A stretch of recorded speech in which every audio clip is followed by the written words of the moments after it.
کی کہانی۔ ننھا احمد اور اس کا چھوٹا سا جہاں۔ پرانے درختوں کی چھاؤں میں بسا ہوا ایک خوبصورت سا گاؤں تھا جس کا نام دھنی پور تھا۔ گاؤں میں کچے مکان تھے، مٹی کے آنگن تھے اور ہر طرف سرسبز کھیت پھیلے ہوئے تھے۔ اسی گاؤں کے ایک چھوٹے سے گھر میں احمد رہتا تھا۔ احمد 6 سال کا ایک معصوم بچہ تھا جس کی دنیا بہت چھوٹی مگر خاص تھی۔ احمد کے گھر میں اس کی ماں، باپ، ایک شرارتی بلی جس کا نام منی تھا، ایک سفید رنگ کی پیاری سی بکری گوری اور چند مرغیاں رہتی تھیں۔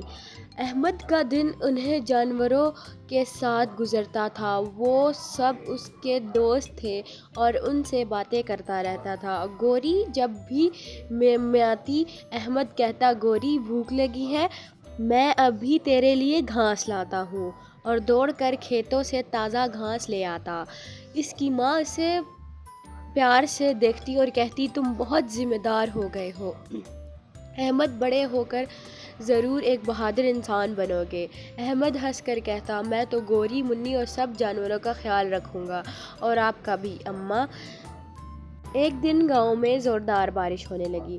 ہر طرف پانی بکھر گیا اور آسمان پر گرج چمک شروع ہو گئی۔ احمد کے والد کھیتوں میں کام کرنے گئے تھے اور ابھی تک واپس نہیں آئے تھے۔ احمد کی ماں فکر مند ہو رہی تھی اور احمد بھی بار بار دروازے کی طرف دیکھ رہا تھا۔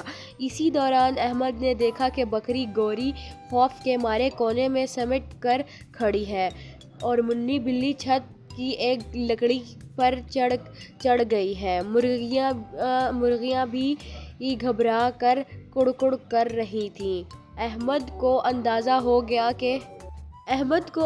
ہو گیا تھا کہ سب جانور خوف زدہ ہیں۔ اس نے فوراً گوری کے پاس جا کر اس کے سر پر ہاتھ پھیرا اور بولا، گوری گھبراؤ مت، میں تمہارے ساتھ ہوں۔ پھر اس نے مرغیوں کو اندرونی صحن کے ایک خشک حصے میں پہنچایا اور بلی منی کو اٹھا کر اپنے ساتھ کمرے میں لے آیا۔ بارش زوروں پر تھی مگر احمد کو اپنے والد کی فکر ہو رہی تھی۔ وہ دروازے کے پاس جا کر بیٹھ گیا اور باہر دیکھنے لگا۔ ماں نے اسے سمجھایا، بیٹا پریشان مت ہو، تمہارے ابا جلد واپس آ جائیں گے۔ احمد نے ہاں میں سر ہلایا مگر اس کی آنکھوں میں فکر صاف جھلک رہی تھی۔ کچھ دیر بعد بارش ذرا ہلکی ہوئی تو احمد کے والد واپس آ گئے۔ ان کے کپڑے بھیگے ہوئے تھے مگر چہرے پر مسکراہٹ تھی۔ احمد بیٹا، تم نے سب کا خیال رکھا؟ انہوں نے احمد کو گود میں اٹھاتے ہوئے پوچھا۔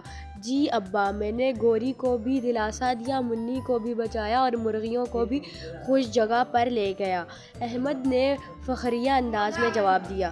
والد نے مسکراتے ہوئے کہا، واہ میرے بہادر بیٹے، تم تو سچ میں ہمارے گھر کے محافظ ہو۔ اس رات احمد خوشی خوشی سو گیا اور اس کی ماں اس کے بالوں میں محبت سے انگلیاں پھیرتی رہی۔ گاؤں میں باہر پھر سے ہوا چل رہی تھی مگر احمد کے دل میں سکون تھا۔ اس نے سیکھ لیا تھا کہ چھوٹے چھوٹے عمل بھی کتنا بڑا فرق ڈال سکتے ہیں۔ احمد کا یہ چھوٹا سا دنیا جیسا گھر اس کی محبت اور خیال داری کی وجہ سے